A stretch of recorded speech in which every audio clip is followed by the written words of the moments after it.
गोकुळची निवडणूक महायुती म्हणून एकत्र लढणार राष्ट्रवादीचे नेते हसन मुश्रीफ यांनी ही माहिती दिली आहे। गोकुळवर महायुतीचा चेअरमॅन बसेल असंही मुश्रीफांनी म्हटलंय। शक्ती प्रदर्शन करत सर्व ठराव घेऊन जाऊ असंही मुश्रीफांनी म्हटलंय। गोकुळ दूध आगामी निवडणूक महायुती म्हणून एकत्रितपणे लढवणार असून दूध संघाचा चेअरमॅन सुद्धा महायुतीचाच होईल असा विश्वास मंत्री हसन मुश्रीफ यांनी व्यक्त केला आहे। सोबतच शक्ती प्रदर्शन करत सर्व ठराव घेऊन जाणार असल्याचं त्यांनी स्पष्ट केलं।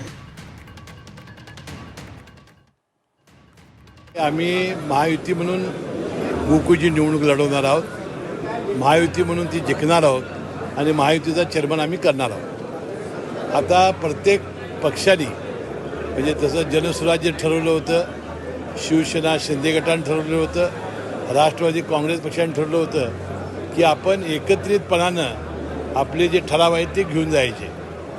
आता मला आज वर्तमानपत्रात मी वाचलं की आपल्या असिस्टंट रजिस्ट्रारनी आपण एकेकांचंच आम्ही आधार कार्ड बघून ठराव घेऊ अशी काहीतरी त्यांनी सूचना केलेल्या पेपरमध्ये वाचलं। तर आम्ही राष्ट्रवादी काँग्रेस पक्षाचे सगळे ठराव घेऊन मी स्वतः जाणार आहे। गेटमधून जात असताना ते आधार कार्ड घेऊन, कारण ते तालुक्याचा वेगळा मंडप करणार आहेत, त्यामुळं आम्ही शक्ती प्रदर्शनानं आम्ही सगळे ठराव घेऊन जाऊ आणि आमचे सगळे लोक आणि आमचे ठराव हे त्याविषयी तिथं नोंदवतील।